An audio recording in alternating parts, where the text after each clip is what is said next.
Welcome back, everyone. A couple weeks ago I did a video about Cloward-Piven and Saul Alinsky and how I believe that these two ideas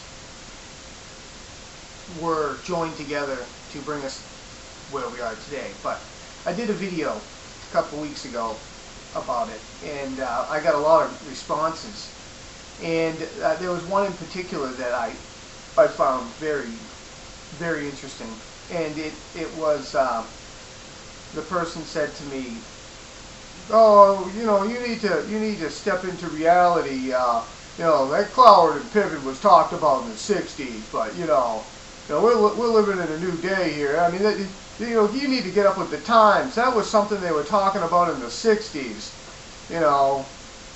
As if they implemented it in the '60s, it would have collapsed in the '60s. That's what he's saying. He's saying that it couldn't possibly be the Cloward-Piven strategy because that's ancient history. When in reality, the Cloward-Piven strategy is the strategy that they've used to collapse the economy, and it's taken this long for it to work. I mean, none of this stuff happens overnight. It's incrementalism. I mean, if you were to collapse the system immediately, that would probably take some type of military action or some type of terrorist action to really just to become create havoc in the system of the United States of America. But that's not how they wanted to do it. The Weather Underground tried to do it that way, and they were stomped. I mean, they were bombing the Pentagon. These are all the Obama regime's friends. They were bombing the Pentagon, so they knew it couldn't happen that way.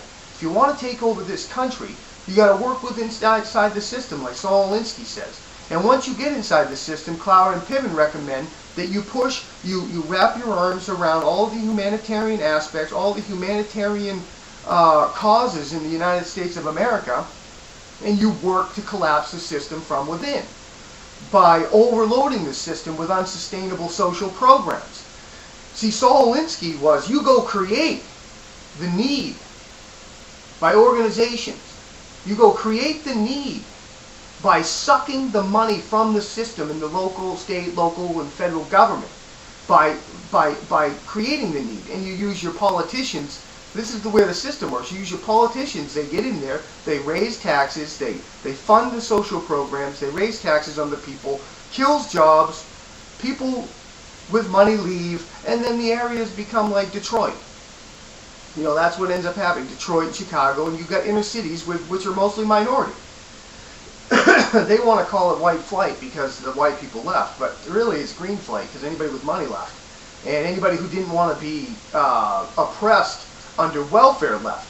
And I'm sorry to say that obviously the black people didn't mind living under the oppression of welfare because they stayed.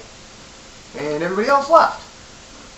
I'm not saying there are no white people there, but the majority of these inner cities, poor, are, minorities. So then they were brainwashed into believing that, we didn't care about them, but the reality, and that the people who were giving them the money cared about them. The people who were providing the money for their social programs cared about them. But in reality, those are the oppressors, like the Al Sharptons and the Reverend Jesse Jackson. These people are all the oppressors of their own people, in order to, get more money and suck more money from the government to ultimately collapse the system through unsustainable welfare programs. Every time you see these people come in, they've always got their arm wrapped around somebody in a wheelchair, or somebody who lost their mother to some form of heart disease. But she didn't die from the heart disease. She died from no insurance, even though she got medical treatment. But do you see what I'm saying? They wrap themselves in these things, and they suck the coffers of the government dry, which means they got to raise taxes, which means kills jobs, which means brings the country down. This country's going to end up looking like Detroit with these progressives running it. But Cloward-Piven started their process in the '60s, and it took till now to collapse the system.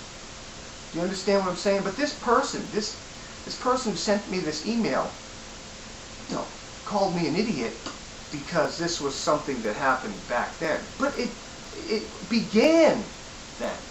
And all those people now are running the government. All these hippie 60s freaks who were protesting the government, burning the government down, are now running the government.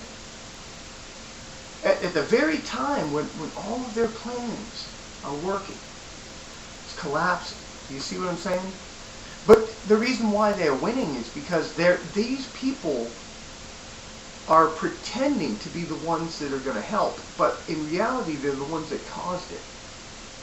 You know, they want to create a permanent underclass. That all of these people they wrap their arms around are an underclass that they created, and now they want everybody there. And that's what they're working on. And this is the Cloward-Piven strategy with Saul Alinsky. And these people are geniuses. You know, work inside the system. The enemy within. And now they're in. They are in. They're embedded like a tick in our system. And I mean, the only way that we're going to survive this, it's not by, voting in Republicans, because Republicans are just as bad. The only way we're going to truly survive as a republic in the United States of America is if we have an open dialogue about what they're truly doing, what their true desires and plans are. You won't hear that in the media because they're complicit with this plan, this march towards socialism. I say communism because socialism is communism to me. It's one step closer to communism. Total rule. The only reason why communism doesn't rule the day is because the American Constitution still stands, but that's not for long. But the only way to defeat it is to have open dialogue about what they're really doing. And talk about it truthfully. And leave the hearts, the heart-pulling stuff out of it. And get to the root cause. And follow all of these problems back to the root cause instead of trying to fix the side effect of what the root cause is. Nobody goes back to the root cause of things. You talk about they're saying that Goldman Sachs now is the reason for the economy collapsing, the financial. When everybody knows it was the Community Reinvestment Act which caused it. Because I mean, this is what they were selling: bad assets and calling them good. That was the loans, the bad loans, the Community Reinvestment Act. Do you see how they spin everything? It's class warfare. But anyway, it's the Cloward-Piven strategy and Saul Alinsky's organizational skills that have destroyed this country, and you need to know it. God bless America.